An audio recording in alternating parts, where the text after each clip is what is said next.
Sering membaca sebuah cerpen? Mari belajar menentukan unsur intrinsik dan ekstrinsik dan menganalisis nilai-nilai sebuah cerpen.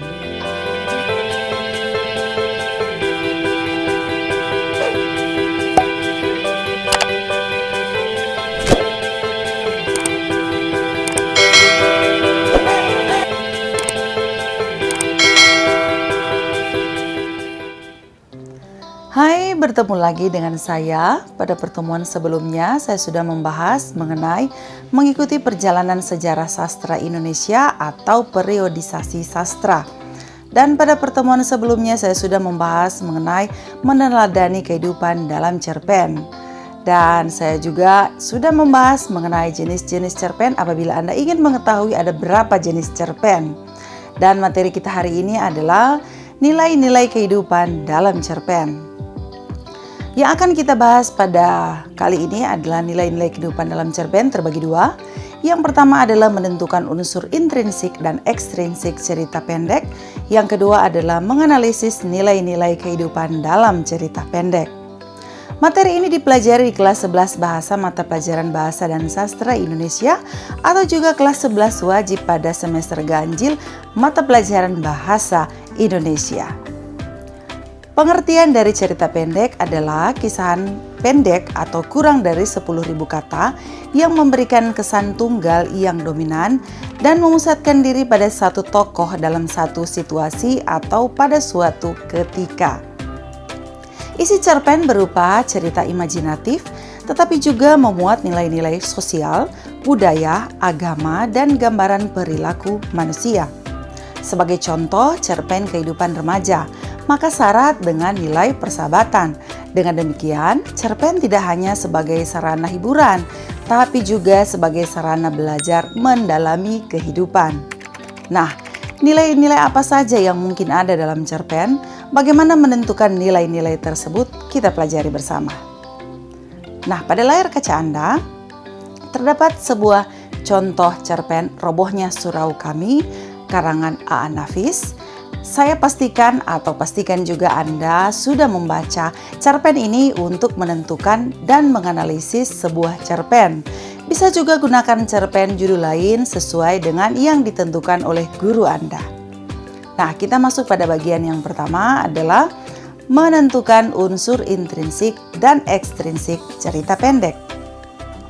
Unsur pembangun cerpen tentu saja ada dua ya, terbagi menjadi unsur intrinsik dan juga unsur ekstrinsik. Unsur intrinsik adalah unsur yang berasal dari dalam cerpen. Salah satu unsur tidak ada, maka cerpen tidak akan jadi tentunya ya. Nah, kita masuk pada unsur intrinsik yang pertama, tema. Adalah ide atau gagasan yang melatar belakangi suatu cerpen, sering disebut nyawa dari sebuah cerpen. Setelah kita membaca cerpennya, kita bisa menentukan cerpen itu memiliki tema apa. Apakah yang menjadi permasalahan dalam cuplikan cerpen tersebut? Apa sumber konflik yang menggerakkan cerita?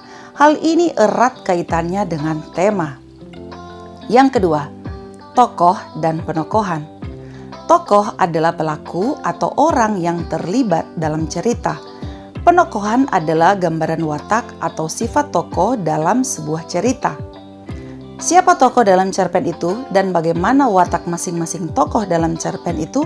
Siapa tokoh antagonis dan juga tokoh protagonisnya? Yang ketiga, alur. Alur adalah urutan jalan cerita dalam sebuah cerpen yang disusun secara kronologis atau juga rangkaian cerita dari awal sampai akhir. Jenis alur ada bermacam-macam, dapat kita klasifikasikan dari cerpen yang kita baca. Misalnya, berdasarkan periode pengembangannya, alur terbagi 3, alur normal atau alur maju, 2 alur sorot balik, 3 alur campuran. Keempat, latar atau setting. Adalah tempat terjadinya cerita yang memberikan gambaran konkret mengenai cerita yang ada dalam cerpen. Di mana cerita itu terjadi, latar apakah yang nampak pada cerpen yang dibaca, apakah kita bisa membuktikannya dengan mengambil kutipan cerpen atau tidak. Kelima, sudut pandang. Cara pandang seseorang penulis dalam menyampaikan sebuah cerita atau cara pandang penulis memandang atau menempatkan dirinya dalam sebuah cerita. Pengarang menggunakan penceritaan dengan menggunakan kata ganti si tokoh.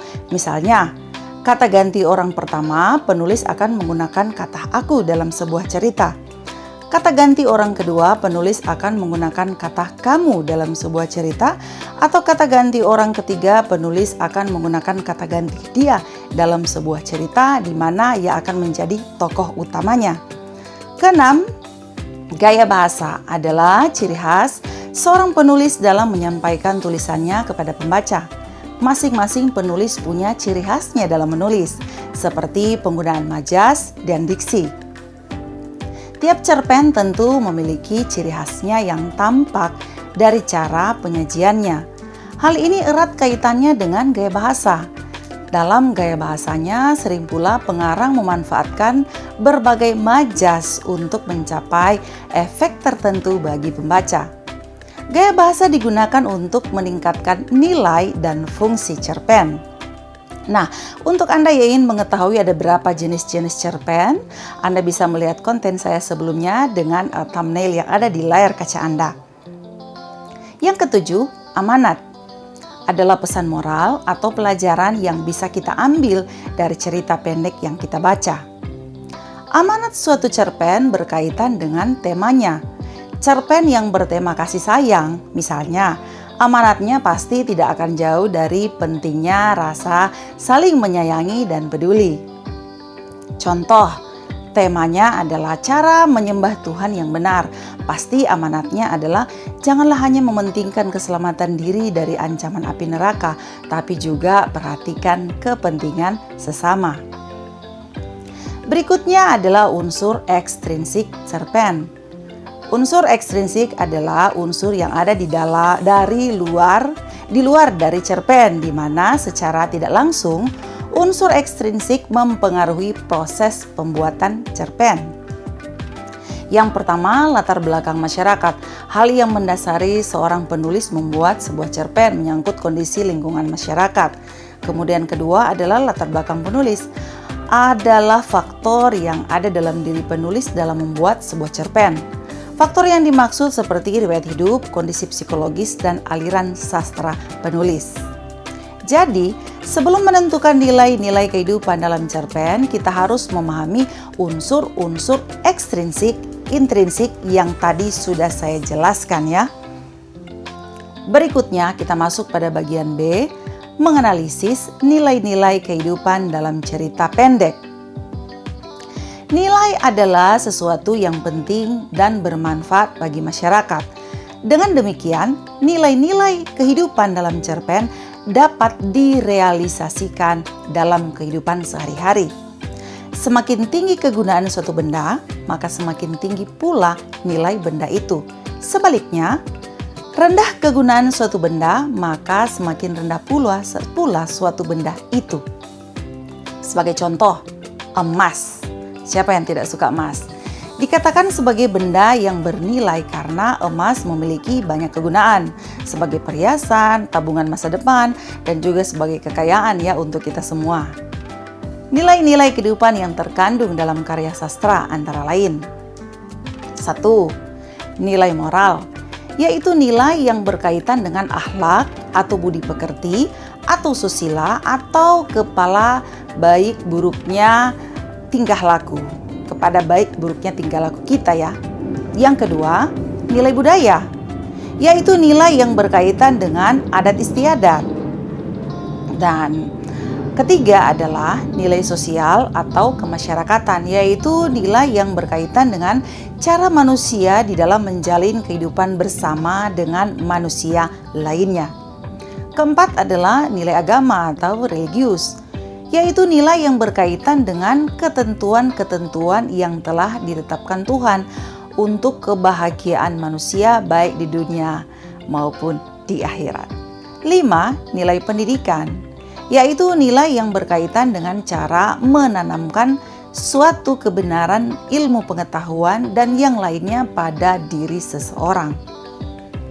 Untuk menentukan keberadaan suatu nilai dalam cerpen, Kita dapat mengajukan sejumlah pertanyaan seperti berikut ini. 1. Mengapa tokoh A mengatakan hal itu? Kedua, mengapa latar cerita dipilih adalah itu? Pasti pertanyaan itu akan muncul ya dalam suatu cerita. Ketiga, mengapa pengarang membuat jalan cerita seperti itu? Karena maunya penonton seperti yang ada dalam pikiran mereka tentunya ya. Keempat, mengapa seorang tokoh dimatikan tetapi yang lain tidak? Happy ending atau sad ending ya? Jawaban atas pertanyaan-pertanyaan seperti itu akan membawa kita pada kesimpulan tentang nilai tertentu yang disajikan pengarang. Oke, berikut adalah uji kemampuan. Jawablah pertanyaan-pertanyaan berikut ini. Yang pertama, tentukan unsur intrinsik robohnya surau kami, cerpen robohnya surau kami, atau juga bisa ditentukan oleh guru judul cerpennya. Yang kedua, untuk uji kemampuan Anda setelah memahami materi saya, analisislah nilai-nilai yang terkandung dalam cerpen robohnya surau kami. Jangan lupa ya, bisa menggunakan judul cerpen yang lain tergantung dari apa yang ditugaskan oleh guru, atau bisa juga Anda menentukan sendiri judul cerpennya. Dan ketika Anda mau menjawab pertanyaan ini, jangan lupa pastikan Anda sudah membaca sebuah cerpen, dan saya gunakan satu contoh dalam materi saya hari ini adalah contoh cerpen Robohnya Surau Kami karangan A. Nafis. Nah, sekian materi saya hari ini. Jangan lupa like, subscribe, berikan lonceng, dan komen yang positif, dan bagikan postingan ini. Terima kasih.